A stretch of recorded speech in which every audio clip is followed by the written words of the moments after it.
सत्य को खोजने वाले सभी साधकों का हार्दिक स्वागत। और जैसा कि आप जानते हैं, एक सीरीज हमारी चल रही है why they are doing this. तो उसी का अगला पार्ट, पार्ट नंबर 4 ये होगा। सबसे पहले आप सभी का बहुत बहुत धन्यवाद मैं कहना चाहता हूँ कि जिस हिसाब से आप इस सीरीज़ को प्यार दे रहे हैं, जितना आप लाइक, इतने अच्छे अच्छे कमेंट इस बार मेरे पास आए। कुछ दो चार आते हैं उल्टे सीधे भी, जिनको मुझसे कुछ ना कुछ पढ़वाना होता है। दो बंदे लग गए कि जी आप लॉ ऑफ वन पढ़ के हमें सुनाओ। भाई मैं क्यों सुनाऊं, तुम पढ़ लो, मुझे आवश्यकता नहीं है, जब होगी मैं कर लूँगा। कुछ लोग कह रहे हैं कि भाई मैं किसी को फॉलो कर रहा हूँ, किसी को देख के बना रहा हूँ, तो भाई तब उन्हीं को देख लो, मुझे मत देखो। मैंने तो आपसे कहा नहीं कि आप यहाँ आओ मेरे पास। तो देखिए, जिनको समझ में आ रहा है, जिनको रिजोनेट कर रहा है, जिनको कुछ मिल रहा है, उनका स्वागत है। उन्हीं लोगों के लिए मैं ये बना रहा हूँ। एक सज्जन ने कहा सर ये सबको समझ में नहीं आया, तो भाई सबके लिए बना भी कहाँ रहा हूँ। अगर मुझे सबको दिखाने वाला कंटेंट बनाना होता तो मैं भी अपनी वाइफ के साथ कुछ उल्टी सीधी रील बना रहा होता या कोई और कहानियाँ गढ़ रहा होता। मुझे सबको नहीं सुनाना है, इससे मेरी रोजी रोटी नहीं चलती। मैं सर्विस करता हूँ। अब एक सज्जन आए, थोड़ा सा समय लूँगा बस, फिर शुरू करूँगा। एक सज्जन आए कि जी मुझे सिखाइए, फ्री में सिखाइए। अब उन्होंने तर्क दिया जी बुद्ध फ्री में सिखाते थे। अब भाई बुद्ध फ्री में सिखाते थे तो तुम भी गंजे होके चीवर पहन के मेरे पास आ जाओ, भिक्षा मांगो, मेरा भी पेट पालन करो, अपना भी पेट पालन करो, आ जाओ, सिखाता हूँ फ्री में, यहीं रहो। लेकिन लेकिन अगर आप बुद्ध के तरीके से सीखना चाहते हो तो बुद्ध के तरीके से आ जाओ, मुझे कोई दिक्कत नहीं। खैर, ऐसे लोग आते रहते हैं, उनसे ना मैं कभी पहले हतोत्साहित हुआ था ना हो। लेकिन हाँ, आप लोगों ने जितना प्यार इस बार दिया पिछले पार्ट को, पहली बात तो ये सुन लीजिए, ये चौथा पार्ट है। और अगर इस चौथे पार्ट से आपको कनेक्ट होना है तो आपको पीछे के सारे पार्ट्स देखने पड़ेंगे। जो लोग नए जुड़ रहे हैं इस पार्ट से, प्लीज़ हमारी प्लेलिस्ट है, प्लेलिस्ट में जाइए, why they are doing this करके। उसमें फर्स्ट पार्ट से लेके थर्ड पार्ट तक मौजूद है। ये भी जब पब्लिश हो जाएगा, जैसे आज ये पब्लिश हो गया, तो आज शाम तक या कल तक ये भी उस प्लेलिस्ट में आ जाएगा। तो सारी सीक्वेंस से देखेंगे तो समझ में आएगा, बीच में से देखेंगे तो कुछ समझ में नहीं आएगा। और आप जितनी अच्छी क्वेरीज वगैरह आपने दी। हाँ, एक चीज़ और जो मैंने पीछे कहा था कि भूत प्रेतों के बारे में, तो दो लोगों ने कहा कि हाँ जी वीडियो बनाइए। आपने मेरा सवाल नहीं सुना। मैंने आपसे कहा यदि आप चाहते हैं तो क्वेश्चन भेजिए, जो मेरा नेक्स्ट पॉडकास्ट होगा नेक्स्ट मंथ वाला, उसमें मैं उसको फिर उस पर केंद्रित करके आपके क्वेश्चन ले लूँगा। तो बेटर है आप मुझे ईमेल कर दें। अब आपको तो शॉर्टकट चाहिए ना, आपने कमेंट में डाल दिया हाँ जी बना दीजिए, मैं क्या बना दूँ। मैं तो जानता हूँ जो भी जानता हूँ, क्वेश्चन आपके होंगे ना। तो सर अगर आप सुनना चाहते हैं कुछ भी भूत प्रेतों के बारे में, अपनी क्वेरीज क्वेश्चन बना के मुझे ईमेल कर दीजिए। तो जो हम पॉडकास्ट करते हैं उसमें वो क्वेश्चन इंक्लूड कर लेंगे और उस पॉडकास्ट को पूरी तरह से भूत प्रेतों पे आधारित कर देंगे। तो ये बात यहाँ ख़त्म होती है। अब बस मैं यही कहूँगा कि आपका बहुत बहुत धन्यवाद। और फिर से एक बात कि अगर बात समझनी है तो पूरी सुननी पड़ेगी। पूरी का मतलब ये वीडियो पूरा नहीं, इससे पहले के 3 वीडियो भी पूरे सुनने पड़ेंगे, तब जाके चौथा समझ में आएगा। अब जिस तरह से आप मुझे प्यार दिखा रहे हैं तो मेरा भी मन कर रहा है मैं और ज़्यादा से ज़्यादा बनाऊँ। तो पिछली बार मैंने कहा था कि नेक्स्ट पार्ट बहुत ही ट्रेमेंडस होने वाला था, लेकिन अब कुछ और आ गया। जब आपने कहा मैं चलो और विस्तार कर देते थोड़ा सा, तो अब वो जो इस बार बनना था वो अब अगले वीक शिफ्ट हो गया। मेरा मन तो है कि मैं आपको सब कुछ एकदम से बता दूं, लेकिन प्रॉब्लम यह है कि जब तक आप बैकग्राउंड नहीं समझेंगे तब तक आप कनेक्ट नहीं हो पाएंगे। इसलिए थोड़ा सा पेशेंस रखिए। आगे आपको मे बी इस बार के पार्ट के बाद आपको ज़्यादा वेट नहीं करना पड़ेगा, अगले पार्ट में आपको चीज़ें डिस्क्लोज होनी शुरू हो जाएंगी। या कोशिश करूँगा इस बार भी कुछ अगर समय बचता है तो कुछ थोड़ा बहुत स्टार्ट कर दूँ। तो बाकी ये है कि साहब लाइक करिए, शेयर करिए, सब्सक्राइब करिए। सब्सक्रिप्शन भी आपके बहुत अच्छे आ रहे हैं, थैंक यू वेरी मच। और डिस्क्रिप्शन में हमारा फेसबुक आईडी है, इंस्टा है, इंस्टा को फॉलो करिए, फेसबुक पे फ्रेंड रिक्वेस्ट भेजिए। तो मेरे शॉर्ट्स रील्स जो यूट्यूब पे नहीं आ पाती हैं वो वहाँ पे चलती हैं, क्योंकि यूट्यूब की सैंक्शन है कि वो 1 मिनट से कम कम का शॉर्ट लेता है, उसके ऊपर वो वीडियो में कन्वर्ट कर देता है। तो कुछ कुछ शॉर्ट्स थोड़े बड़े हो जाते हैं, तो वो रील यूट्यूब फेसबुक पे चलती है, तो वहाँ चले जाइए। दूसरा ये है कि भाई अगर आपको सीखना है तो फ्री में नहीं सिखाता हूँ, मैं आपसे 1,000 रुपये महीना चार्ज करता हूँ सिखाने का। यदि आप सीखने के उत्सुक हैं तो मुझे व्हाट्सएप पे, टेलीग्राम पे या ईमेल पे लिखिए, डिस्क्रिप्शन में दिया है। और यदि आप 1,000 रुपये देने को तैयार हो तभी मुझसे संपर्क करिए। फ्री व्री की बिना मतलब आप अपना भी समय वेस्ट कर रहे हैं, मेरा भी। मैंने बहुत फ्री सिखा लिया, उसमें कुछ निकलता नहीं। मैं चाहता हूँ आप सीरियसली आगे बढ़ें, तो सीरियस होने के लिए फीस पे करिए। हाँ, ये मुझे इस बार पता चला कि बहुत से लोग मुझसे काफ़ी दिन से जुड़ के खुद ध्यान कर रहे हैं और वो ध्यान में आगे बढ़ रहे हैं। I am very happy for them. ये नहीं है कि मैं ही आपको सिखाना चाहूँगा और मेरे से ही आप सीखिए। आप किसी और से भी जुड़े हुए यदि ध्यान कर रहे हैं, खुद से जुड़े हुए भी ध्यान कर रहे हैं, अगर आपका ध्यान सही चल रहा है तो आप उस मार्ग को पकड़ के रखिए। क्योंकि इन द क्रक्स मैं आपको बता रहा हूँ, ये सब कुछ होने के बाद, ये सीरीज़ होने के बाद भी जब मैं इसको कंक्लूड करूँगा तो भी मैं आपको यही बताऊँगा कि ध्यान के माध्यम से, साधना के माध्यम से ही आप ये सब ओवरकम कर पाएंगे। इसका कोई और दूसरा रास्ता ही नहीं। खेल कॉन्शियसनेस का है। खैर, थोड़ा सा सस्पेंस रखते हैं, आगे के पार्टों में क्लियर होगा। तो पहले तो मैं शुरू करने से पहले थोड़ा सा आपको, मैं वो चीज़ें ख़त्म कर चुका हूँ पिछली, लेकिन एक चीज़ थोड़ा सा ध्यान में आई तो मैं बता दूँ। ये जो आपने पुरानी बौद्ध मंदिरों में जो प्रतिमाएं देखी हैं, जिसमें आपको शेषनाग पर लेटे हुए, जिन्हें विष्णु मतलब उन पर कब्जा किया गया है ये ब्राह्मण कल्चर वालों ने, क्योंकि 500 BC टू 500 AD, यानी कि 500 ईसा पूर्व से लेके 500 ईस्वी, ये 1,000 साल का जो वो रहा, वो नागवंश के हाथ में ही शासन की सत्ता रही, मोर और लेस। और इस शासनकाल में, इस 1,000 वर्ष के शासनकाल में, ब्राह्मणों के द्वारा कोई भी एक भी मंदिर अथवा कोई मूर्ति स्थापित नहीं की गई। ये सारा ब्राह्मणिक कल्चर जो है गुप्त काल से शुरू हुआ और इन्हीं मंदिर को कब्जा किया। अब जो शेषनाग पे लेटे आपको विष्णु दिखाई देते हैं, या वो एक पूरी एक कार्विंग है जिसमें शेषनाग पर विष्णु लेटे हैं, बराबर में से एक कमल निकल रहा है, उसके ऊपर ब्रह्मा बैठे हुए हैं, और उसमें बहुत सारी चीज़ें हैं। तो ये राजा रवि वर्मा ने जब विष्णु को चित्रित किया, शायद ये 1940-40 के आसपास की बात होगी, एग्जैक्ट डेट मुझे याद नहीं है। राजा रवि वर्मा के तैलीय चित्र जो हमारे भगवानों के बनाए, सबसे पहले उन्होंने ही बनाए। उससे पहले हमारे भगवानों के कोई चित्र नहीं थे, कोई उनका शेप नहीं थी।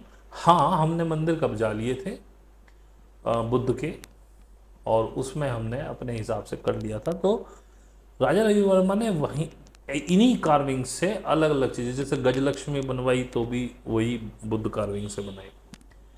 तो ये जो क्रिएचर्स हैं, ये इस अर्थ के क्रिएचर नहीं है, क्योंकि ये नागों के द्वारा बनाए गए थे सारे मंदिर और सारी कार्विंग्स।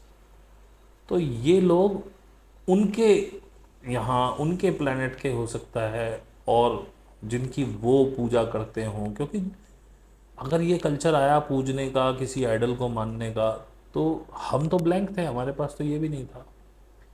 सबसे शुरुआत में जो हमने मानना शुरू किया वो गॉड की तरह सूर्य को मानना शुरू किया।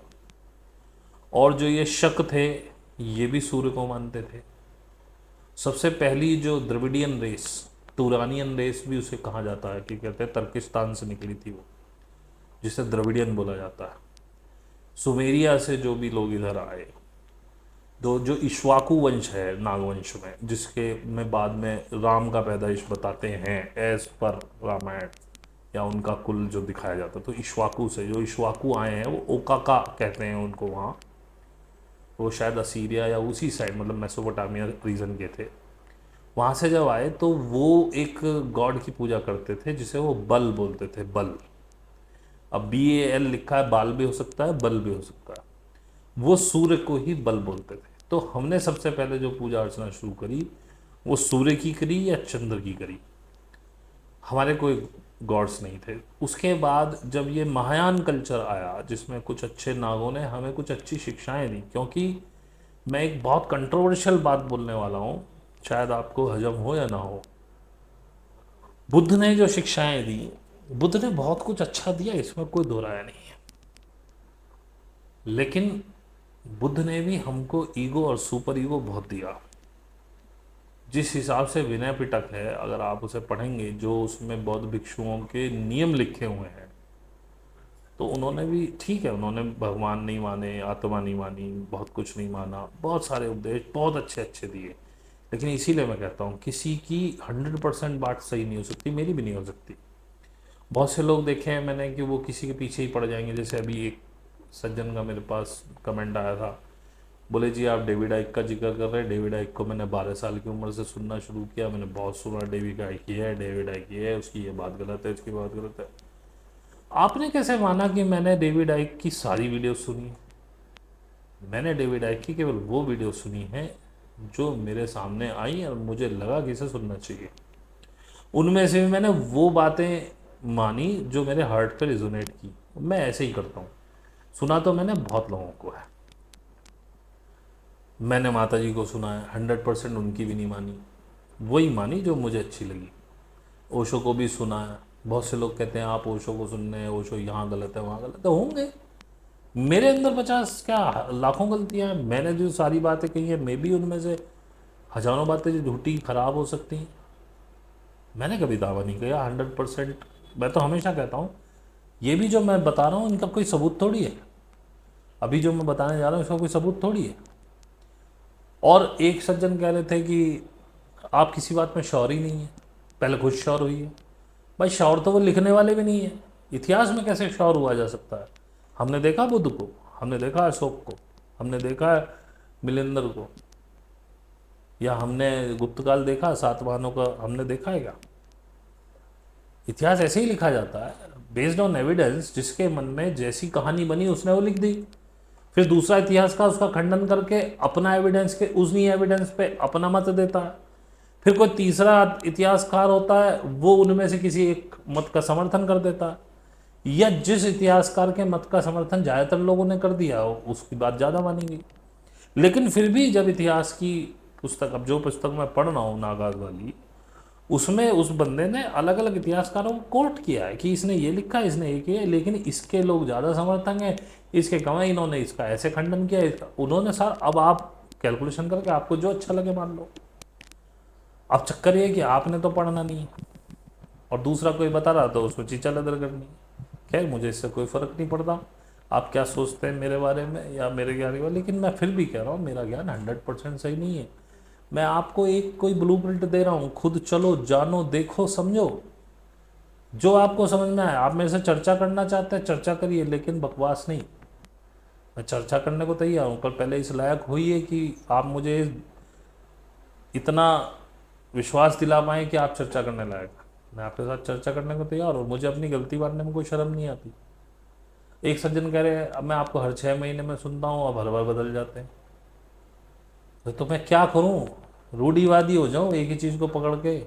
तो मेरे परदादा के पैमाने से डंडा पूछता है, मैं भी डंडे को तिलक लगाता हूँ फला दिन, क्योंकि मेरे दादा पूछते थे।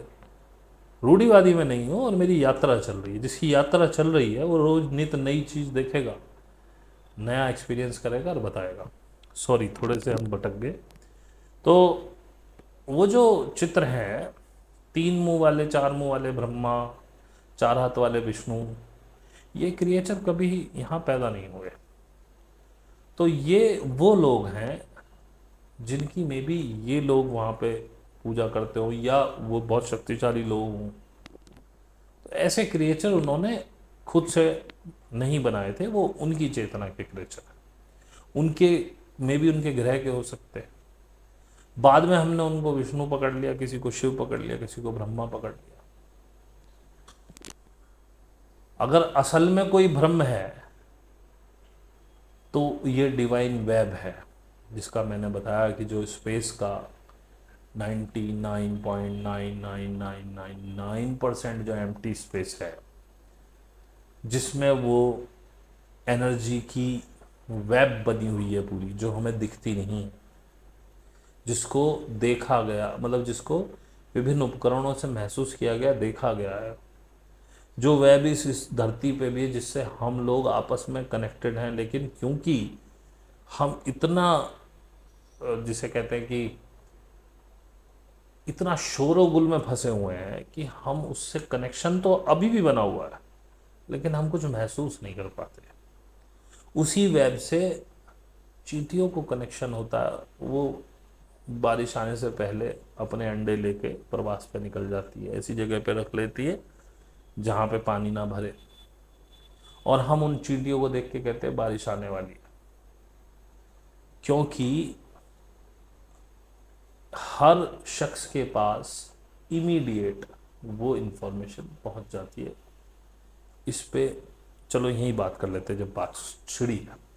इसको हम कहते हैं होलोग्राफिक वर्ल्ड। बहुत लोगों ने सुना होगा, बहुत लोगों ने, आपने सुना होगा, बहुत लोगों ने कहा, मैंने भी कहा पहले पंडित हो गए, हम होलोग्राम में रह रहे हैं, हम होलोग्राफिक अर्थ में रहते हैं।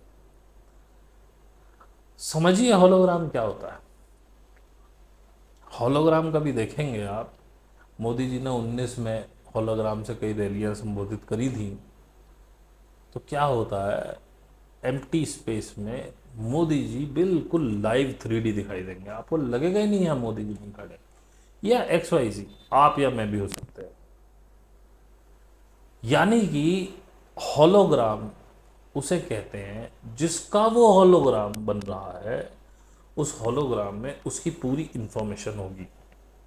जब मोदी जी का होलोग्राम बना तो मोदी जी की पूरी इंफॉर्मेशन, उनकी बॉडी लैंग्वेज, बॉडी का एक एक पार्ट की लैंग्वेज, मतलब इंफॉर्मेशन उसके पास थी, तभी वो उसको क्रिएट कर पाया।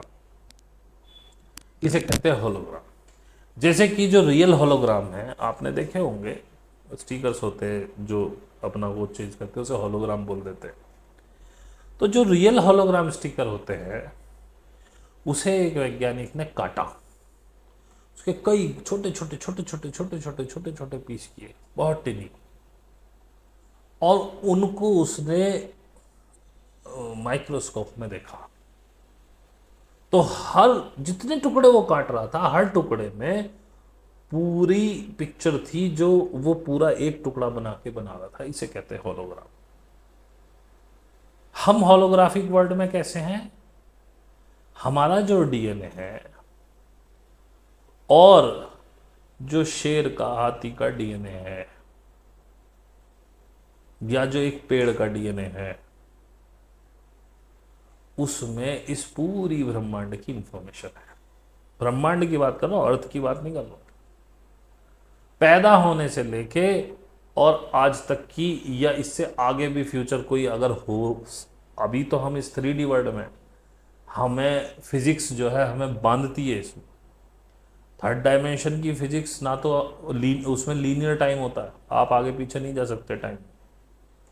जैसे कि हमारे 3D वर्ल्ड में हमारी जो फाइनेस्ट या फास्टेस्ट स्पीड है, वो स्पीड ऑफ द लाइट, इससे आगे हम नहीं सोच सकते इसमें। लेकिन जब आप क्वांटम फिजिक्स में आते हैं तो स्पीड ऑफ लाइट तो बहुत छोटी चीज़ है, बहुत तेज चलती है वहाँ चीज़ें। तो ऐसे ही फ्यूचर भी एग्जिस्ट करता है इस 3D से आगे। अगर आप 4th डायमेंशन में चले जाएंगे तो आप टाइम ट्रेवल आगे पीछे जा सकते हैं। इसका मतलब फ्यूचर कोई एग्जिस्ट करता है, तो फ्यूचर की भी इंफॉर्मेशन इस डीएनए के अंदर है। और जैसे ही कहीं एक छोटा टुकड़ा चेंज होता है कहीं भी, वो इंफॉर्मेशन ऑटोमेटिकली आपके डीएनए को मिल जाती है। बस खेल क्या है कि इस डीएनए से वो इंफॉर्मेशन निकालनी। अब जो ये पेड़ पौधे, जीव जानवर, इनके बस की नहीं, इनके पास वो इंस्ट्रूमेंट ही नहीं है, इनके डीएनए में भी सब कुछ, लेकिन इनको तो वो डिकोड करने वाली मशीन ही नहीं दी गई, तो वो ज़्यादा टेंशन ही लेते थे। लेकिन वो इस डिवाइन वेब से जुड़े हुए हैं। ये बात क्योंकि डिवाइन वेब की चल गई थी, तो मैंने थोड़ा सा आपको यहाँ हिंट दे दिया, बाकी इसकी विस्तार से चर्चा करेंगे जहाँ तक है अगले पार्ट में। तो इस तरह से हम एक होलोग्राफिक वर्ल्ड में रहते हैं, ये मैंने आपको बताया। बात खैर वहाँ से चल रही थी कि वो मूर्तियाँ किसकी थी, बाद में हमने हड़प ली। जैसे कि जब ये लिखा गया भूत पिशाच निकट नहीं आवे महावीर जब नाम सुना, अगर ये तुलसीदास ने लिखी, मुझे नहीं पता कि हनुमान चालीसा कब लिखी गई। यदि ये 1920 के बाद लिखी गई है तो भूत पिशाच का वही मतलब है जो आप समझते हैं। लेकिन अगर इसे माना जाए, हालांकि मुझे पता है कि ये रामायण के साथ नहीं लिखी गई है, तो रामचरितमानस भी बहुत बाद की है। अगर हम वाल्मीकि रामायण में भूत और पिशाच की बात करें तो उसमें भूत और पिशाच आदमी होते हैं। जैसे कि मैं बताऊं, इस हमारे रीजन की, हिंदुस्तान की सबसे पुरानी लैंग्वेज जो है वो पिशाची है, जो ईरान यानी उस समय फारस कहते थे इसको, पर्शिया, वहाँ से आई। और इसके पिशाची की वजह से ही लोगों को पिशाच कहा गया। पिशाच भी एक मानव कौम है, ये कोई भूत प्रेतों में नहीं है। पिशाची भाषा से ही पाली प्राकृत का उदय हुआ, और वही नागरी लिपि की उदय का कारण, मतलब बेस में पिशाची, नागरी से फिर ये सारा कुछ आगे पाली, मतलब सॉरी, देवनागरी वगैरह, संस्कृत वगैरह सब उसी से निकली। वर्तमान समय में सिंधी और पश्तो ये पिशाची भाषा के बहुत निकट है, और पिशाची भाषा मध्य प्रदेश में छोटा नागपुर में भी बोली जाती है कई जनजातियों में। प्योर है नहीं है ये मैं नहीं कह सकता, ये इन्फॉर्मेशन मुझे बुक से मिली है, मैंने नहीं कभी जाके देखी। तो पिशाची की वजह से पिशाच कहा गया। ऐसे ही भूत भी कोई उस समय लोगों को ही कहा जाता था, क्योंकि ये भूत और प्रेत का जो कॉन्सेप्ट आज आपको पता है, ये तो सब 1920-1930 के बाद आया है इस अर्थ में। अब ये बात तो थोड़ी इन्फॉर्मेशन देनी थी। दूसरी बात मुझे करनी थी, आपने बहुत सुना होगा हम प्रिजन प्लानेट में हैं। आज मैं इस वीडियो में 2-3 चीज़ क्लियर करूँगा। ये तो मुझे सिर्फ इन्फॉर्मेशन देनी थी, अभी जो कार्विंग वाली 2 चीज़ इसमें क्लियर करूँगा। एक तो प्रिजन प्लानेट, और एक मैं क्लियर करूँगा ये होलोग्राफिक का, तो थोड़ा सा मैंने आइडिया आपको दे दिया। एक और क्या बोलते हैं उसको, सिमुलेशन में हम रह रहे हैं, ये दोनों बात मैं अभी क्लियर करूँगा। तो पहले प्रिजन प्लानेट की बात कर लेते हैं, तो या पहले सिमुलेशन करते हैं, तो प्रिजन प्लानेट अच्छा समझ में आएगा। अभी आपने बहुत लोगों ने ये भी सुना होगा कि हम सिमुलेशन में रह रहे हैं। बहुत से कह रहे हैं कि ये कंप्यूटर सिमुलेशन है, कोई कोई कह रहा है कि वो हमारे शास्त्रों में लिखा है कि कोई भ्रम है, वो सपना देख रहा है, उसकी इमेजिनेशन की सिमुलेशन में हम चल रहे हैं। मेरे को ये कुछ अलग तरीके से समझ में आया। देखिए, मैं फिर कह रहा हूँ, आपको मेरी बातें रिजोनेट हो मान लीजिए, नहीं रिजोनेट हो बिल्कुल मत मानिए, उतनी ही मानिए जितनी रिजोनेट हो रही। तो सिमुलेशन होता क्या है, पहले ये देखिए। सिमुलेशन का मतलब होता है रियल जैसी चीजें बना देना कहीं। जैसे मान लो ताजमहल का सिमुलेशन बना लिया, जैसे कई मॉलों में आपको दिखेगा यूएस वगैरह में, उन्होंने इजिप्ट की पिरामिड्स वगैरह का पूरा वहाँ पे बनाया हुआ है मॉडल, तो वो उसका सिमुलेशन है। लेकिन रियल सिमुलेशन क्या है? रियल सिमुलेशन ये है कि आप उन पिरामिड, जो सिमुलेटेड पिरामिड है, उनके अंदर भी घुस सके, उनमें वैसे ही रास्ते हों जैसे वहाँ इजिप्ट में। फिर आपको इजिप्ट में जाने की ज़रूरत नहीं है, या कहना चाहिए कि उन पिरामिड्स में यदि इस तरह के कुछ डोर्स होते जिनको आपको सीखना पड़ता खोलने के लिए, तो आप पहले सिमुलेशन में जाइए, उसकी खूब प्रैक्टिस कीजिए, फिर जब आप असली पिरामिड में जाएंगे तो आपको दिक्कत नहीं होगी। जैसे कि जब हमारे एस्ट्रोनॉट्स जाते हैं अंतरिक्ष में, उससे पहले उनको फ्लाइट सिमुलेटर, इसमें शटल सिमुलेटर में डाला जाता है, जब आप फ्लाइट उड़ाना सीखते हैं तो आपको फ्लाइट सिमुलेटर में डाला होता है। तो सिमुलेशन का फ़ायदा क्या है? सिमुलेशन का फ़ायदा यह है कि आप गलतियां कर सकते हैं बिना चोट खाए, बिना उसके कॉन्सिक्वेंसेस झेले आप गलतियां कर सकते हैं और सीख सकते हैं। और सिमुलेशन में क्या होता है कि आपको, जैसे मान लीजिए आप फ्लाइट ही उड़ाना सीख रहे हैं, आप सिमुलेशन में बैठ गए, आप बोइंग उड़ा रहे हैं 747। अब सिमुलेटर में जो आपको सिखा रहा है इंस्ट्रक्टर, वो अचानक से कोई रीडिंग बढ़ा देगा, वो कोई लाइट बीप करने लगेगी, आप तुरंत बोलेंगे सर ये रीडिंग क्या है, ये कैसे होगी? तो वो करेंगे देखो भाई ये रीडिंग ऐसी है, इसको, या इंस्ट्रक्टर नहीं है, उसने बैक एंड से कोई रीडिंग बढ़ा दी, आप मतलब उसने अपनी शिक्षा पूरी दे दी, अब वो टेस्ट ले रहा आपका, आप पीछे, क्योंकि फ्लाइट जब भी उड़ाने देगा ना, जब आप सिमुलेशन पार करेंगे सही से, उसने कोई रीडिंग बढ़ा दी, आपको पता है कि इसका क्या है, आपने उसको चीज़ों को एडजस्ट किया और आपने संभाल लिया। या इन केस दूसरी तरफ सोचते हैं, आप नहीं कर पाए, आप उन रीडिंग को एडजस्ट नहीं कर पाए और आपका क्रैश हो गया, तो ये तो पक्का हुआ कि आप अभी सीख नहीं पाए, तो वो इंस्ट्रक्टर आपको मेन फ्लाइट में तो कभी नहीं जाने देगा। लेकिन नुकसान क्या हुआ? ना कोई जहाज़ टूटा, ना आप मरे, ना आपके चोट लगी, और आपको ये अकल आ गई कि भाई ये वाली रीडिंग से अगर आ रही है तो इसमें ये नुकसान हो सकता है। तो आप बहुत बहुत घंटे फ्लाइट सिमुलेटर पे आपको सिखाया जाता है कि आप एक एक रीडिंग का मतलब समझ जाएं, वर्स्ट सिचुएशन में प्लेन को समझ जाएं, उसके बाद एक को पायलट की तरह आपको प्लेन में ले जाया जाता है, फिर कई घंटों की उड़ान पूरी होती है, तब आपको लाइसेंस मिलता है, तब आपको प्लेन एज ए को पायलट काफ़ी दिन उड़ाते हैं, फिर मेन पायलट की जगह पे आते हैं। तो सिमुलेशन का मतलब ये है कंट्रोल्ड एनवायरनमेंट में बिना नुकसान किए चीज़ों को सीखना, इसे कहते हैं सिमुलेटर।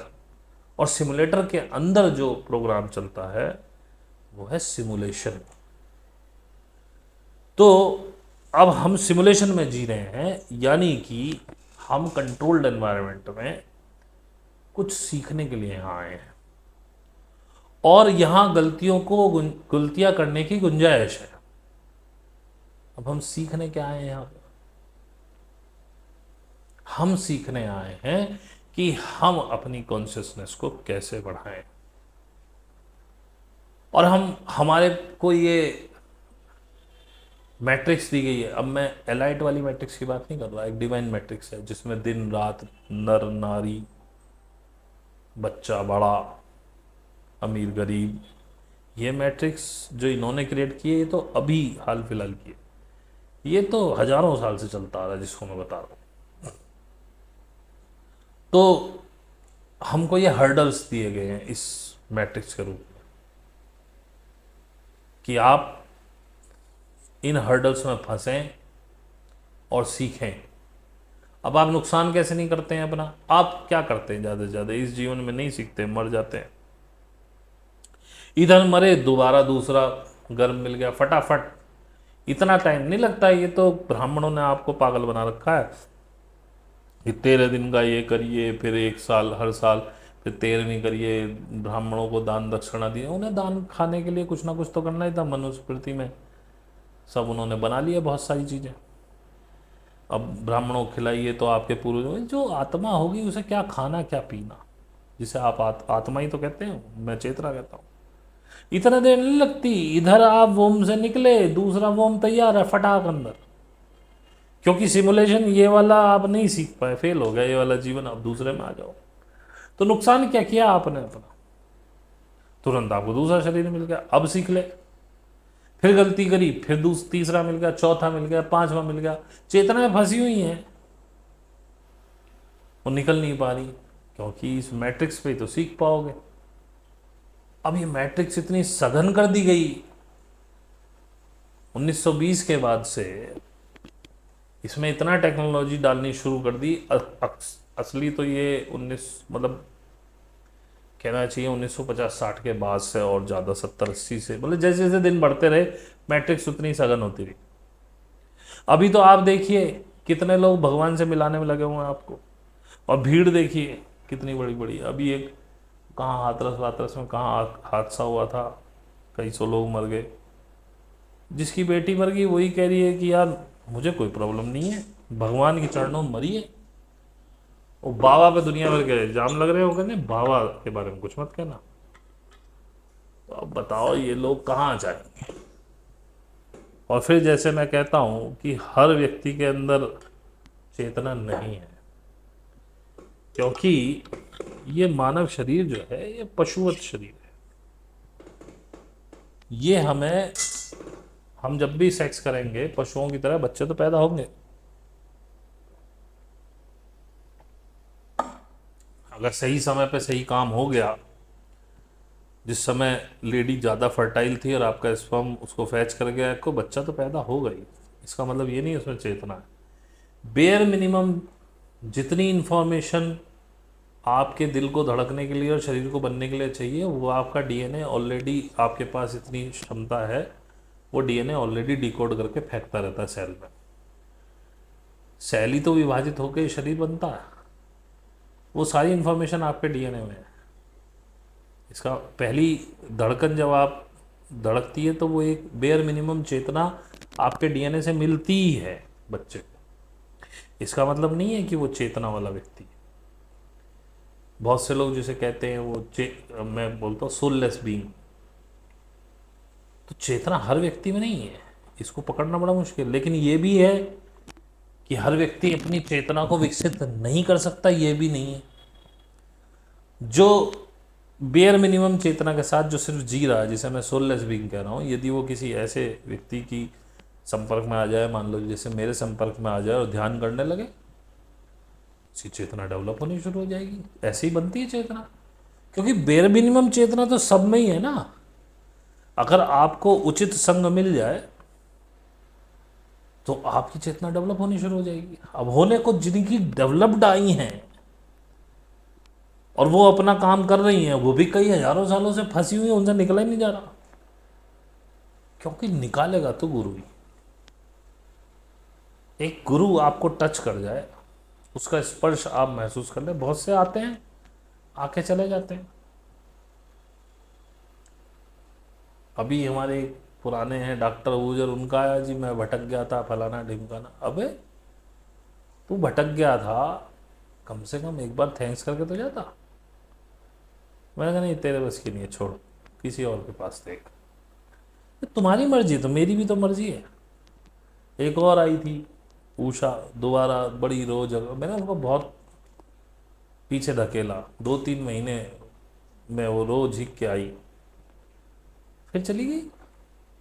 लेकिन इतनी तहजीब लोगों में नहीं कि एक थैंक्स बोल के निकल जाए। अभी एक और शादी का हमारी गई चंचल, उसने कहा सॉरी भैया मेरे से नहीं हो पा रहा, पर आपने जो भी दिया थैंक यू वेरी मच, सबको थैंक्स बोल के गई, अच्छा लगा।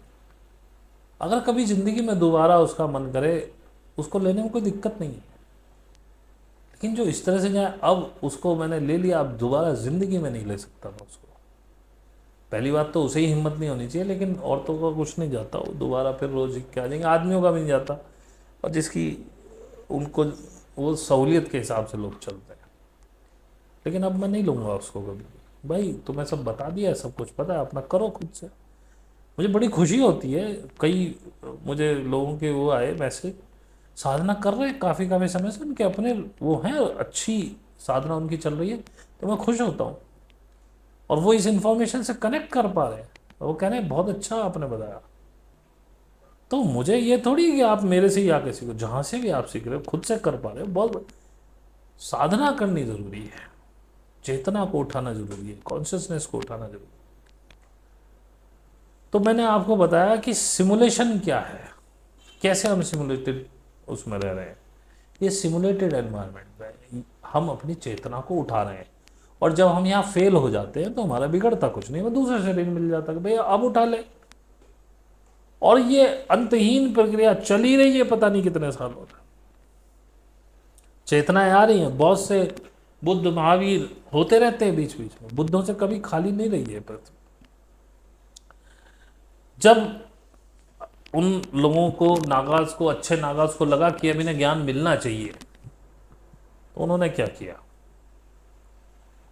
उन्होंने, क्योंकि बुद्ध उस समय बहुत पॉपुलर हो रहे थे, हर कोई बहुत भिक्षु बनना चाहता। क्यों?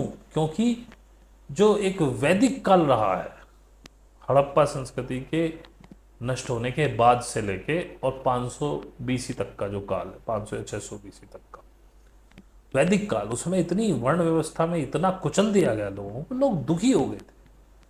जब महावीर और बुद्ध जैसे लोगों ने कहा कि सब समान है, तो लोगों ने तुरंत अपना लिया। इस्लाम क्यों पनपा? इस्लाम में जो मोहम्मद का इस्लाम है वो कहता है जिसने मुस्लिम धर्म कबूल कर लिया वो सब एक है, ना कोई बड़ा ना छोटा। लेकिन हमारे यहाँ हर चीज़ में कास्टिज्म डाल दिया। आज आप देखो जैनियों में कितना कास्टिज्म, वो जैनियों से बाहर ब्याह नहीं करते। बौद्धिस्ट हो जाएंगे लेकिन चमार धीमर से शादी नहीं करेगा। अरे जब तुम बौद्ध हो तो बौद्ध हो।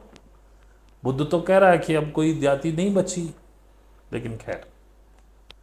तो इसी तरह के सिमुलेशन में आप हैं कि आप इन रूढ़ियों को तोड़ के अपने आप को पहचाने, अपनी ताकत को पहचाने, चेतना का विस्तार करें और आगे जाएं।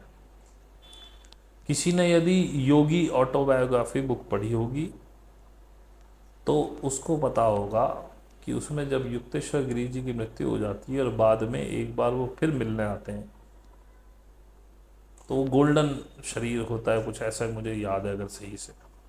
लेकिन वो उनको बताते हैं कि अब मैं दूसरे डायमेंशन में हूँ, वहाँ पे मेरे को ये काम मिला है, मैं वहाँ लोगों को सिखाता हूँ और बहुत मज़े में हूँ, ये है वो है। लेकिन इस शरीर से आप नहीं जाएंगे। चेतना विकसित होकर के चेतना वहाँ चली जाएगी दूसरी जगहों पे जहाँ, लेकिन वहाँ याद रखना वहाँ सिमुलेशन नहीं है। अगर आपने पहली बात तो यहाँ से सही से नहीं सीखा तो उनका ये सब टेस्ट है इस सिमुलेशन में। अगर आप चेतना नहीं बढ़ा पाए तो आप नहीं, आपको नहीं जाने दिया जाएगा वहाँ, यहीं आ जाओ, रिवर्स होते रहोगे। और जब आप उस चेतना को प्राप्त कर लोगे तो वहाँ सिमुलेशन में कोई गलती की गुंजाइश नहीं। आपने वहाँ गलती करी फिर आ जाओगे, इसी धरती पे फेंक दिए जाओगे। इसीलिए इसे प्रिजन प्लानेट बोलते हैं। ये प्लानेट क्रिएट किया गया, कुछ लोग कहते हैं कि बड़ा सुंदर क्रिएट किया गया। पहले इसका ये था कि भाई दूसरे प्लैनेट के लोग यहाँ आएंगे, थोड़े दिन रहेंगे, आनंद लेके चले जाएंगे, इसलिए इसको बड़ा ब्यूटीफुल बनाया गया। अब आर्कोलॉजिकल नहीं, एविडेंसेस के हिसाब से कहना चाहिए, नॉट आर्कोलॉजिकल एविडेंस। एविडेंसेस जो हमें बोन स्कल्स मिली हैं उसके हिसाब से कहते हैं लगभग मनुष्य की प्रेजेंस इस धरती पे 2 लाख साल से है। अब 2 लाख साल पहले हमारी यहाँ सीडिंग हुई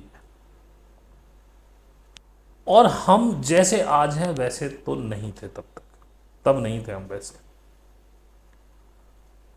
और समय समय पे हमारे डीएनए अपग्रेड्स होते रहे। यदि किसी ने, वो क्या नाम है उस लेडी का जो पास्ट लाइफ रिग्रेशन कराती थी, अब देखो मेरे दिमाग से उतर गया, बुढ़ी सी लेडी की, बहुत मैंने पढ़ा है उसको, मेरे दिमाग अब देखो कहीं और चल रहा है तो वो नाम आएगा नहीं दिमाग में। तो उस लेडी की किताबें मैंने पढ़ी, उसमें पास्ट लाइफ रिग्रेशन में वो जाती थी तो लोगों ने, बहुत लोग यूएस वगैरह में एबडक्ट हुए। इधर तो उसने काम किया नहीं, क्योंकि यहाँ करती तो शायद यहाँ भी हों, लेकिन यहाँ हुए भी हों कह नहीं सकते। तो लोग एबडक्ट हुए और उनके अंदर बहुत कुछ, जिसे कहते हैं कोड्स नए डाले गए या कुछ उनमें शरीरों में उनके परिवर्तन किया गया, डीएनए कोड्स चेंज किए गए। अब वो किसी अमुक व्यक्ति पे क्यों किए गए तो भगवान जाने, लेकिन क्योंकि ये वर्ड होलोग्राफिक है तो जैसे ही उसके डीएनए में चेंज हुए वो रिप्लिकेट सारे वर्ड के डीएनए में हो ही जाते हैं। आप बेशक अपना कनेक्शन उस डिवाइन वेब के साथ ना क्रिएट करो, वही डिवाइन वेब, उसी को ब्रह्म कहा जाता है, जिससे ये सारी चेतनाएं जुड़ी हुई हैं, जिसे हम कॉस्मिक अनकॉन्शियस कहते हैं, जिसको 1886 में वैलिडेट किया गया वैज्ञानिकों द्वारा, फिर नकार दिया गया एलाइट्स के द्वारा, और 100 साल बाद 1986 में दोबारा यूएस मिलिट्री ने उसको खोजा और वो वैसा ही मिला। वो डिवाइन वेब वो ब्रह्म है जिससे सब आप जुड़े हुए, जिसे आप ब्रह्म की परिकल्पना कर सकते हैं। मैं तो उसे कॉस्मिक अनकॉन्शियस कहता हूं। अब मैं उसे अनकॉन्शियस क्यों कहता हूं? क्योंकि जो आपका जो भी कॉन्शियस है उसमें जानकारी नहीं है, उसमें ज्ञान नहीं है। जो आपकी चेतना है वो भी तो आपके अनकॉन्शियस माइंड की में ही है। जो आपका ज्ञान है, आपको लगता है कि आप कॉन्शियस माइंड से जीते हैं, लेकिन इस कॉन्शियस माइंड को गवर्न करने वाला तो ये अनकॉन्शियस माइंड है, चेतना जो आपके हार्ट में है। इसकी उस अनकॉन्शियस से कनेक्शन रहती है। आपकी इंडिविजुअल अनकॉन्शियस कॉस्मिक अनकॉन्शियस से कनेक्शन रहता है। आपके डीएनए में होने वाला इतना सा बदलाव भी पूरे ब्रह्मांड के तारों को झंझना देता है। ब्रह्मांड मतलब हर गैलेक्सी में, हर प्लेनेट पे, आप ही के प्लेनेट पे नहीं। मैंने बताया था ये स्पाइडर वेब की तरह है, एक तार पे भी अगर टच कर दो तो पूरा जाल झंझना जाता है। इंफॉर्मेशन तुरंत ट्रांसफर होती है और लाइट की स्पीड से 100-200 गुना तेज। इसीलिए तो उन्हें निर्णय लेना पड़ा जब 1950 में हिरोशिमा नागासाकी पर 2 परमाणु बम फेंके गए थे। ये पूरा वेब झंझना गया। उनको लगा ये क्या, ये तो पूरा प्लेनेट बर्बाद कर दिया जाएगा। ये हो गया इसका मंगल वाला हाल, ये तो शुरू हो गए फिर से। पहुंच गए इनके पास गलत एलियंस, ले ली इन्होंने टेक्नोलॉजी, तो फिर वही करेंगे जो इन्होंने मंगल पे किया था। पूरा प्लानेट तहस नहस कर दिया था। चलो भाई अब नहीं। तब उन्होंने अपनी स्ट्रेटेजी बदली कि हम डायरेक्ट इंटरवीन करेंगे यदि इस तरह का कुछ होगा। उस दिन से आज तक एक भी मिसाइल नहीं चली है ओवर द ग्राउंड परमाणु वाली, और मेल्ट हो गए उनके वो। एक नीली रोशनी या लाल रोशनी जाती है, कई कई इंसिडेंट है ऐसे, और चल भी नहीं पाएगी। और इन लोगों को भी पता है कि हम सिर्फ बना के रख रहे हैं मिसाइल दिखाने के लिए, ये चलेंगे कभी नहीं। तब उनको इंटरवीन करना पड़ा। तब वो आए, भैया अब हमको हमारा प्लानट वापस दे दो, बहुत हो गया तुम्हारा। वहां से खेल बदलना शुरू हुआ। ये वादे करते रहे दे देंगे दे देंगे, सॉरी, अब दे देंगे तब दे देंगे। क्यों एकदम से 2012 के बाद ये टेक्नोलॉजी का बूम आपको दिखाई दे रहा, उससे पहले क्यों नहीं था? क्योंकि 2012 के बाद कबाल की पावर्स ले ली गई, पूरी तो नहीं ली थी। उनसे मतलब उनके ऊपर वॉचडॉग्स बिठा दिए गए। दो, इनको इस लेवल पे लाओ कि ये हमें समझ सके। और 2030-35 तक हैंडओवर देना है। लेकिन कौन देना चाहता? खैर, इस विषय में आगे बात करेंगे। तो प्रेजेंट प्लैनेट पे बात करते हैं। मैं भटक जाता हूँ एक्चुअली, जब आपके अंदर बम फूट रहे हो ना इंफॉर्मेशन के, तो कहीं से भी किधर को निकल जाते हो। तो प्रेजेंट प्लैनेट ये है कि किसी भी जो प्रेजेंट प्लैनेट होता है जिस गैलेक्सी का, अब ये मैं नहीं कह सकता कि एक गैलेक्सी पे होता है या डिफरेंट गैलेक्सीज के भी आगे। मेरे को तो लगता है क्योंकि एक गैलेक्सीज में भी बहुत प्लैनेट होते हैं जिन पर जीवन होता है, तो मुझे लगता है प्रेजेंट प्लैनेट हर गैलेक्सी में अलग होता होगा।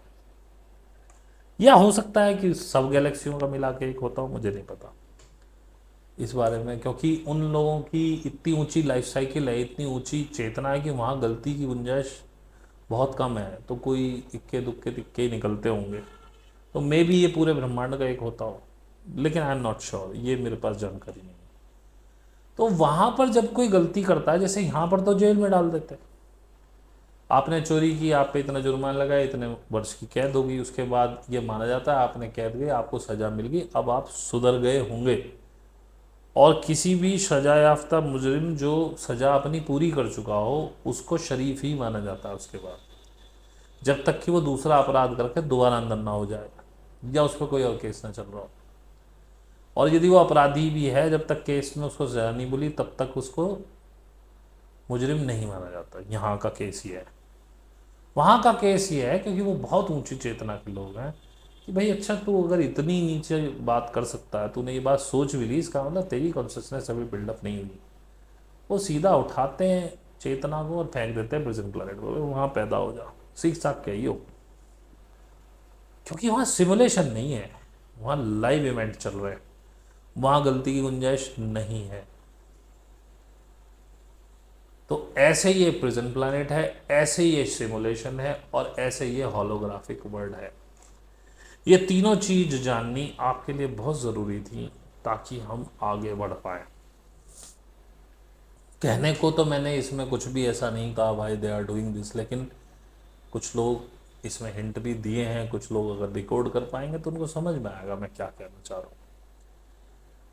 किसी ने मेरे से ये भी लिखा था, सर आप ध्यान रखिएगा आपको मारा जा सकता है फलाना ढमकाना, तो आप बेफिक्र रहिए, मुझे नहीं मारा जाएगा। I am well protected. मुझे जो कहना है मैं कहूँगा, और अगर मैं ये मैटर जो है 5-6-7 घंटे तक जाएगा, शायद पहले खत्म हो जाए, शायद उसके आगे भी चले।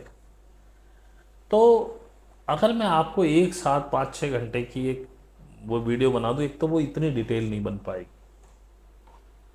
दूसरा आप पे भी इतनी फुर्सत नहीं होगी, आप बोर हो जाएंगे, उसे छोड़ देंगे। अब दुनिया कहती फिर रही है होलोग्राफिक वर्ल्ड है, दुनिया कहती फिर रही है प्रिजन प्लानट है, दुनिया कहती फिर रही है कि हम सिमुलेशन में रहते हैं, पता किसी को कुछ नहीं है क्या है। तो मैंने अपनी चेतना के हिसाब से, ये कल बदल सकती है।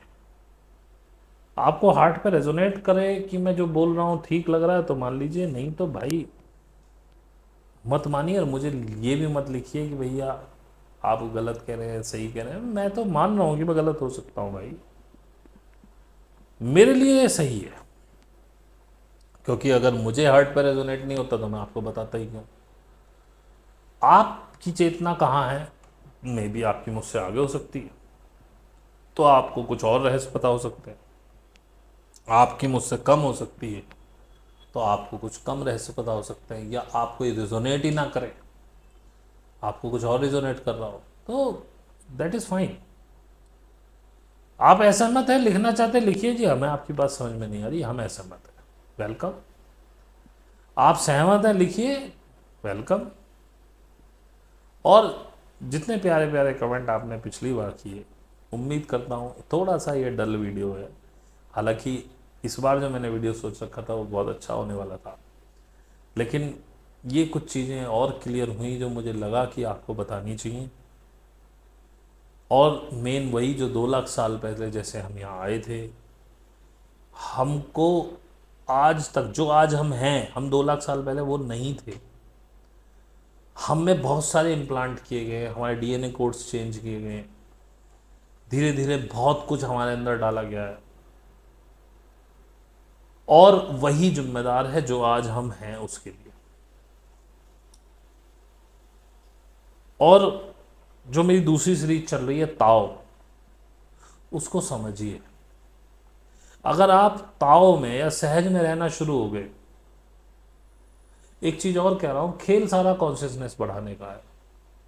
अगर कोई पढ़ के कॉन्शियसनेस बढ़ा सकता है तो उसे ध्यान की जरूरत नहीं है। अगर कोई किसी और माध्यम से कॉन्शियसनेस बढ़ा सकता है तो उसे ध्यान की साधना की जरूरत नहीं है। लेकिन अगर किसी के पास कोई मार्ग नहीं है, कुछ समझ में नहीं आ रहा, तो साधना, और वो जरूरी नहीं मेरे तरीके से हो, मेरे साथ हो, किसी भी गुरु के साथ आप जुड़ जाइए। बहुत से लोग, मैं अकेला काम करने वाले, बहुत से लोग काम कर रहे हैं विदेशों में। इसका काम बहुत पहले 4-4, 5-5 साल पहले शुरू हो गया था, और भी पहले से शुरू हो गया वहां। लेकिन हमारे यहाँ तो फुर्सत ही नहीं है लोगों को। यहाँ पर भी जो लोग इंडिया में काम कर रहे हैं, मैं अकेला नहीं हूँ, अकेले के बस की ये काम भी नहीं है, पूरी टीम जुटी हुई है अपने अपने स्तरों पर। कुछ लोग मुझसे जुड़े हैं, कुछ दूसरे से जुड़े हैं। शब्दों में अंतर हो सकता है, बताने के तरीके में अंतर हो सकता है। तो एक तो हम लोगों को कंपैरिजन करना छोड़ दीजिए, अजी फलां तो ऐसे कह रहे हैं, आप तो वैसे कह रहे हैं। वो भी ठीक कह रहे हैं और मैं भी ठीक कह रहा हूँ। जिस दिन आपकी कॉन्शियसनेस उस लेवल पे आएगी, उस दिन आपको समझ में आएगा कि यार ये दोनों बातें तो ठीक ही कह रहे हैं, बस शब्दों का हेरफेर है, तरीकों का हेरफेर है। वो किसी और तरीके से समझा रहे हैं, मैं किसी और तरीके से समझा रहा हूँ। क्योंकि हमारा बॉर्न एंड बॉटअप अलग अलग है, हमारे बेसिक प्रिंसिपल्स अलग अलग है, हमारे शरीर की मानसिक स्थिति की संरचना अलग अलग है, हम डिफरेंट टेक्निक्स फॉलो कर रहे हैं। तो कंपैरिजन मत कीजिए, आपको जो मिले, जिसका अच्छा लगे उससे जुड़ जाइए। और यदि आप साधना के माध्यम में किसी भी गुरु से जुड़ गए, अगर साल भर के अंदर, इतना समय नहीं है वो आप 4-5 साल वेस्ट करें, अगर साल भर के अंदर 6 महीने के अंदर आपके अंदर फर्क नहीं आ रहा, कुछ भी आप नहीं कर पा रहे, चेंज द गुरु। क्योंकि मैं ये नहीं कह रहा हूं गुरु गलत है, मे बी आपकी कोडिंग इस तरह की हो कि आप उस तरह से डिकोड ना हो, आप दूसरी तरह से डिकोड।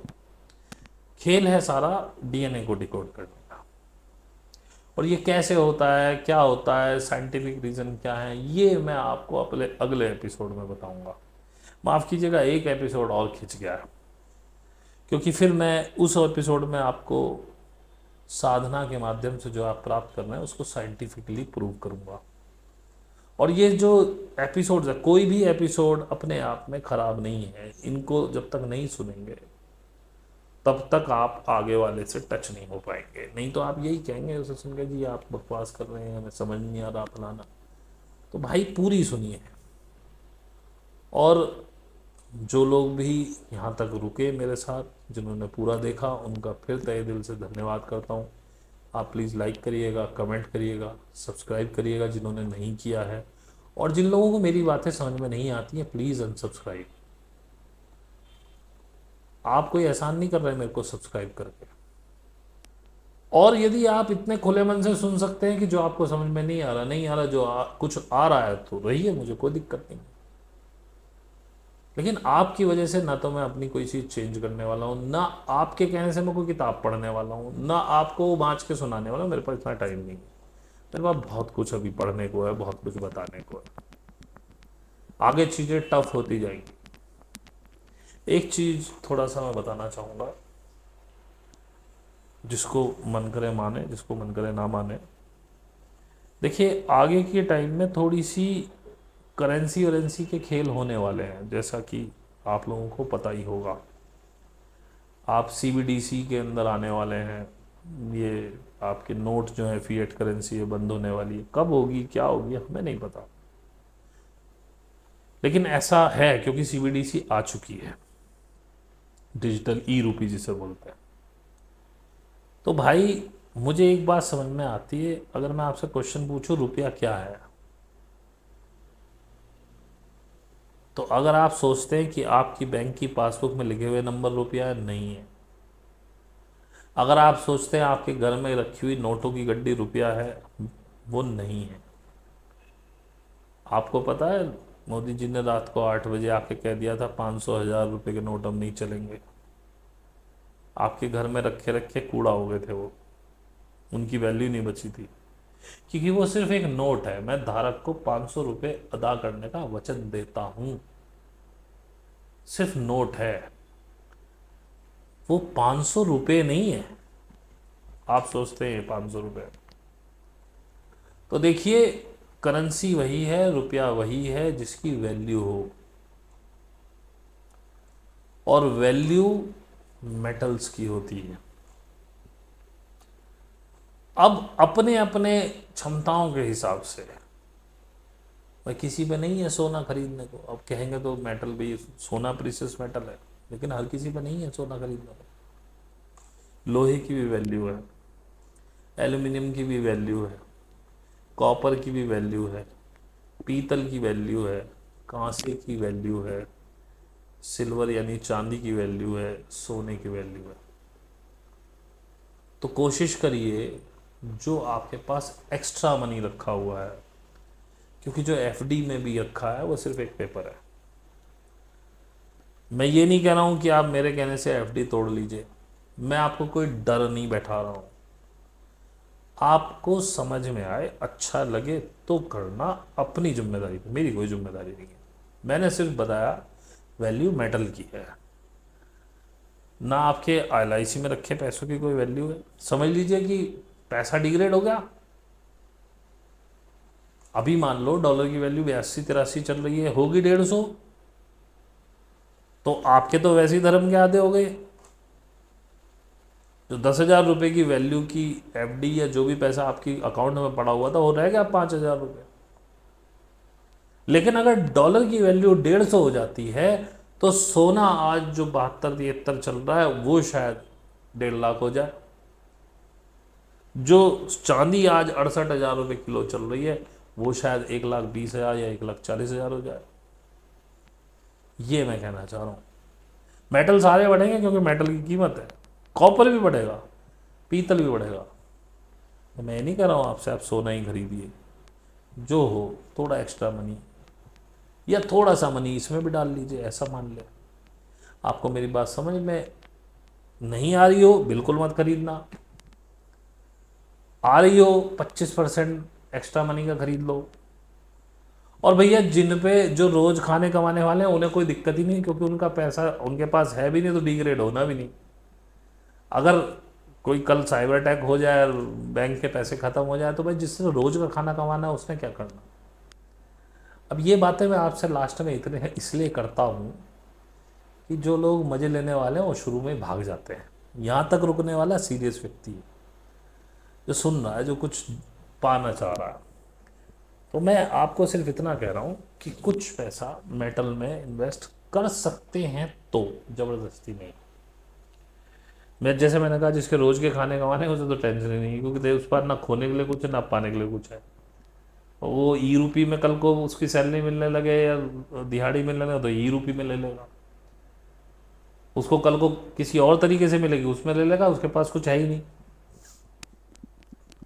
तो बस ये थोड़ा सा आपको कहना था कि आगे आने वाले समय में शायद अगली साल, इस साल, 2 साल बाद, 4 साल बाद, 5 साल बाद कभी भी ये कुछ ना कुछ होना तो है कि आपकी फिएट करेंसी बंद होनी है, और जिसे वो टोटल रिसेट भी बोलते हैं, सब कुछ शून्य करके दोबारा से शुरू किया जाएगा। तो अब वो कैसे होगा, क्या होगा, वो मुझे नहीं पता है। साइबर अटैक से आपके अकाउंट्स ज़ीरो कर दिए जाए या उसमें कुछ वैल्यू डाली जाए, या आप किस तरह से क्या होगा, क्या उसके रूल्स रेगुलेशन होंगे, आई हैव नो आइडिया। ये भी हो सकता है आपका 1 रुपया भी ना जाए और बस बोले जी ये सब हो गया, अभी सिस्टम कोलैप्स कर गया पूरा, तो एक काम करते हैं जी आपके जितने जितने पैसे थे हमारे पास बैकअप है उसमें से देख के हम ई रूपी में ट्रांसफ़र कर रहे हैं, अब सब ई रूपी में चलेगा। ये भी हो सकता है। ये ज़रूरी नहीं है कि आपको नुकसान ही हो या आपका पैसा ख़त्म ही हो जाए, लेकिन मैं ये कह रहा हूँ कि उस समय भी मेटल की कीमत होगी। समझदार को इशारा काफ़ी है, डरिए मत, मैं डरा नहीं रहा हूँ। ऐसा कुछ नहीं होने वाला है कि आप मर जाएं या आपको इस कंडीशन में कर दिया जाए कि आपके पास कुछ ना बचे, आप सड़क पे आ जाए, ऐसा कुछ नहीं होने वाला है। और हाँ एक बात, चलो थोड़ा सा समय है, एक अच्छी चीज़ यूटिलाइज कर लेते हैं। बहुत पहले से ये चल रहा है कि पोल शिफ्ट हो रहा है, ये हो रहा है, हो रहा है, तो देखिए रियल पोल शिफ्ट नहीं हो रहा है, फिजिकल पोल वही है। मैग्नेटिक पोल जो है वो घूमता रहता है, ये प्राकृतिक है, इसमें किसी एलियन मेलियन का कोई हाथ नहीं है। मैग्नेटिक पोल कब शिफ्ट होता है, जब कॉस्मिक रेज सेंट्रल गैलेक्सी से आती हैं, हमारे शरीर इतने खोखले हैं कि हम में से वो पार हो जाती है और वो क्रस्ट को भी पार कर लेती हैं, अर्थ की मेंटल को भी पार कर लेती हैं। फिर इसके आगे एक लिक्विड कोर है, उसको भी पार कर लेती है। जो सेंटर कोल है, जो शायद निकिल और लोहे का बना हुआ है, वो बहुत डेंस है, उसमें से वो पार नहीं हो पाती और वो उसको हीटअप करती है। और ये प्राकृतिक है टोटल, ये होता आया है कई हजार लाखों सालों से इस अर्थ पे, तो इससे घबराने की जरूरत नहीं है। तो वो जब उसको गर्म करती हैं वो अंदर अंदर घूमता है वो भी, तो वो जो ऐसे घूम रहा था अब वो उसी के चक्कर में वो अब वापस घूमना शुरू हो गया। ये साइंटिस्ट ने कंफर्म कर दिया है कि हमारा कोर उल्टा घूमना शुरू कर चुका है और वहीं से सारा मैग्नेटिक फील्ड सेट होता है। तो मैग्नेटिक फील्ड अब बहुत तेजी से बदल रहा है। इसके बहुत सारे कंसिक्वेंसेस भी हैं, लेकिन जो उन्होंने जो साइंटिस्ट ने निकाला तो उन्होंने कहा भी हजारों साल भी पृथ्वी को कोई दिक्कत वाली बात नहीं, वो तो भूल जाओ। लेकिन इसके कॉन्सिक्वेंसेस में होता क्या है, भूकंप आते हैं। मैंने पिछली वीडियो में बताया, पुल गिर रहे हैं, अब नए गिर रहे हैं, राजनीति हो रही है, राजनीतिज्ञ का काम राजनीति करना, वो तो कांवड़ पे भी हो रही है। ये तो बकवास ये करते ही रहते हैं, करते ही रहेंगे। तो पुल गिर रहे हैं, सड़कें धंस रही हैं। अभी दिल्ली में 2 अर्थक्वेक आए हैं, अभी मैंने कल परसों पढ़ा था, बहुत कम तीव्रता के थे लेकिन थे। तो ये अर्थक्वेक्स का सिलसिला चलेगा, बाढ़ों का सिलसिला चलेगा, बरसातें तेज मंदी होंगी, कहीं ड्रॉट होगा, ये प्राकृतिक उससे हो रहा है, इसमें आप कुछ कर ही नहीं सकते। ये किसी ऊपरी बला या एलियंस वेलियंस का काम नहीं है, और ये होगा ही। तो कोई आपको डराए कि जी अब तांडव देख लो, ये देख लो, फलाना देख लो, ये सब बेकार की बातें हैं। ये इनएविटेबल है। अब किसके यहाँ होगा, किसका गिर जाए, कल को मेरा ही घर गिर जाए, मैं ही दब के मर जाऊँ, कोई भरोसा नहीं है। ये तो नेचुरल कैलेमिटीज़ हैं, इन पे किसी का कोई अधिकार होता भी नहीं है। तो जितनी लाइफ है आराम से जियो, मस्ती में जियो, डरने की जरूरत नहीं। अब कल को आप आज ही रात को सोए हो, भूकंप आ जाए, आपका गिर जाए, दब के मर जाओ, कौन भरोसा, बताओ। उसके लिए आप आज भी ना जियो, मस्ती में जियो, खुशी से जियो। मैं ये भी नहीं कह रहा हूँ सब कुछ कलेप्स होने वाला है, और ये भी नहीं कह रहा हूँ कि नहीं होने वाला है, क्योंकि इसके बारे में मुझे कोई नॉलेज नहीं। लेकिन कुछ चेंजेस तो आमूल चूल होंगे, आप इसके अगले पार्ट्सों में सुनेंगे। जानकारी कुछ है मेरे पास, लेकिन धीरे धीरे दी जाए, चीज़ों को कनेक्ट किया जाए, तभी अच्छा लगता है। इन पार्ट्सों को बनाने का मतलब ये नहीं है कि जो जानकारी मेरे पास में धर धर धर धर धर आपको निकलूँगा, आपके सिर के ऊपर निकल जाए। पहले एक पार्ट सुनिए, सुनने के बाद उसे मनन करिए, चिंतन करिए उस पर। इसीलिए हर हफ्ते बन रहे हैं। अब जो मेरे साथ कनेक्टेड हैं पहले से, उनको पता है कि मैं क्या कर रहा हूँ, तो वो एक पार्ट देखते हैं, एक हफ्ते उस पर चिंतन करते हैं, कुछ क्वेश्चन आते हैं, हमारी जो अपनी ग्रुप की मीटिंग होती है उसमें वो बात करते हैं। कुछ लोग हैं जो कमेंट्स करते हैं, उन पर मैं रिप्लाई भी कर रहा हूँ जिस हिसाब से जैसा कमेंट आ रहा। तो आपके क्वेश्चन निकले, आप उसको मनन करें, चिंतन करें, तो आप उसको उससे कनेक्ट होते जाएंगे। इसीलिए ये पार्ट भी बनाया। ये बनना नहीं था, इस बार कुछ और पार्ट बनना था। तो बस यहीं आज की यात्रा समाप्त करते हैं, इस वाले एपिसोड की, why they are doing this. बहुत कुछ आपकी समझ में शायद है आने भी लगा हो, अच्छी बात है अगर आने लगा हो, नहीं तो आगे मैं बता ही रहा हूँ। मुझे आपसे कुछ छुपाना नहीं है, छुपाना होता तो बताता ही क्यों। और भाई हमारे फेसबुक पेज पे थोड़ा अपने फ्रेंड रिक्वेस्ट भेज दीजिए, और इंस्टा को लाइक कर दीजिए, फॉलो कर लीजिए।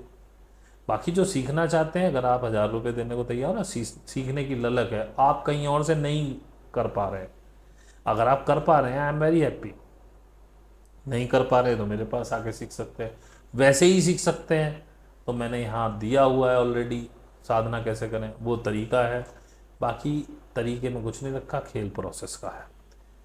तो कॉन्शियसनेस बढ़ानी है। और एक बात ध्यान रखिएगा कि पढ़ाई कीजिए, वो नहीं जो कोर्स में पढ़ा था, वो बुक्स पढ़िए जो आपका इंटरेस्ट है। पढ़े बिना आगे जाना मुश्किल है। मेरे वीडियोस से भी कोई फ़ायदा खास होने वाला नहीं है। ये थोड़ा आपको प्रेरित कर सकते हैं कि आप साधना वाधना करने लगें। पढ़ाई बहुत ज़रूरी है, अपने इंटरेस्ट में कुछ भी पढ़िए जो आपका इंटरेस्ट हो, पर मस्तराम की किताबें मत पढ़ने लगना। कहानी, मनोहर कहानियाँ, मेरी सहेली, वो मत पढ़ने लगना। कुछ ज्ञान की बातें, चाहे इतिहास पढ़िए, भूगोल पढ़िए। इतिहास तो सबसे बढ़िया है, मेरा कभी फेवरेट नहीं रहा, लेकिन अभी देखो मैं सारा इतिहास में घूम रहा हूँ और दुनिया भर की किताबें पढ़ डाली है मैंने। आप अष्टावक्र गीता पढ़ो, विवेक चूड़ामणि पढ़ो, कुछ भी पढ़ो जिससे आपको लगे कि मुझे इससे ज्ञान प्राप्त हो सकता है। मैंने पढ़ी है ये सारी चीज़ें, मैं ऐसे नहीं बोल रहा हूँ। तो बस अब आपसे विदा लेता हूँ। आपका बहुत बहुत धन्यवाद जुड़ने के लिए। Thank you very much.